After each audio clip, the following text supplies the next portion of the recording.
tayo ng pinagdadaanan. Nakabase yan sa'yo kung paano mo matatakasan, o sadyang magpapalamon ka lang sa kahirapan. Tagumpay at karanasan sa Diyo ang magtuturo, hindi gingit sa kamay ang magsasabi ng kapalaran mo, bagkus ikaw mismo ang bubuo. Kaya palaging galingan para makamit mo yung panalo.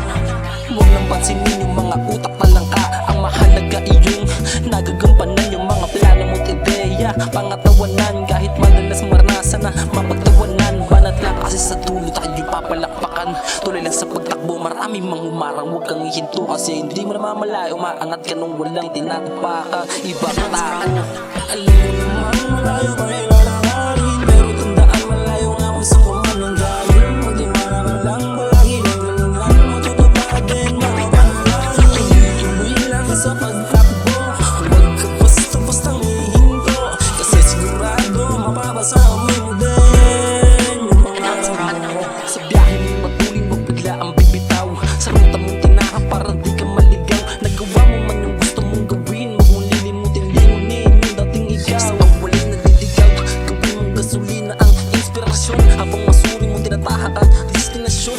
Huwag kang gagawa ng maling desisyon na mas lamang ang emosyon.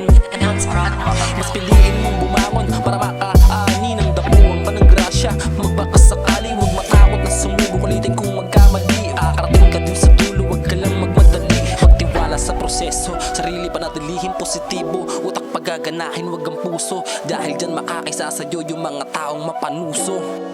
Taong mapanuso. Alam mo naman malayo pa rin